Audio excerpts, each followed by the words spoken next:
Hi hello कसे आहात सर्वजण. तर चला आज आपण बनवणार आहोत टम्म जाळीदार असे बनणारे आलू आप्पे. सो चला मग रेसिपी स्टार्ट करूया. इथं मी शेंगदाणे, हिरवी मिरची आणि लसूण टाकून त्याची पेस्ट बनवून घेतली आणि इथं कढईमध्ये तेल टाकलं, जिरे, मोहरी, हळद, लसूण, धनेपूड आणि आपण वाटण काढलेलं ते टाकून छान असं परतून घ्यायचं. आणि नंतर त्यामध्ये उकडलेले बटाटे टाकले, मॅश करून हातानेच करून टाकले. तुम्ही खिसूनही टाकू शकता. नंतर त्यामध्ये कोथिंबीर आणि मीठ टाकून छान मॅश करून परतून घेतलं. तर मी इथं छोटे छोटे असे बॉल्स बनवून घेतले. मी हे तांदूळ रात्री भिजत घातलेले होते. तुम्ही हे बनवण्याच्या 1 तास अगोदरही भिजत घालू शकतात.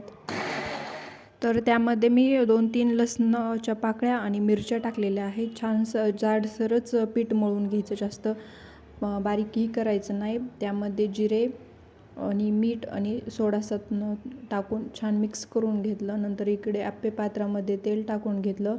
तेलही छानसं लावून घेतलं त्याला. नंतर त्यामध्ये पीठ टाकलं. पीठ हे आप्पे पात्राचं जेवढं होल राहतं ते पूर्ण भरून टाकायचं नाही, थोडंसं रिकामं ठेवायचं, कारण की नंतर त्यामधून पीठ निघतं. तर हे मी छोटे छोटेले बॉल टाकलेले आहेत, ते त्यामध्ये टाकून असं गोल फिरून आतमध्ये घेतले. सगळे छान टाकून घेतले आणि नंतर त्यावरतून थोडंच पीठ टाकायचं, जास्त नाही टाकायचं.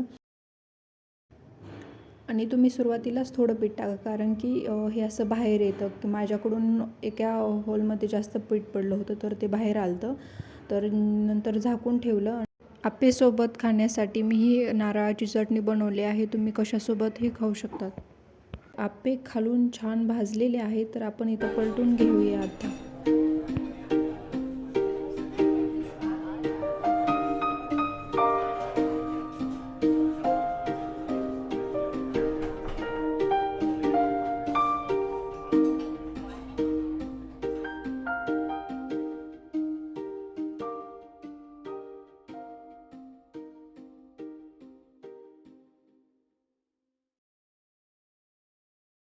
तर आपले इथं आलू आप्पे तयार झालेले आहेत. तर मी वरतून सांबर मसाला टाकलेला आहे आणि इथं तुम्ही आवाज ऐकू शकता किती खरपूस भाजलेले आहेत आणि आतून तर मस्त टम्म फुगून जाळीदार बनलेले आहेत, तुम्ही बघू शकतात.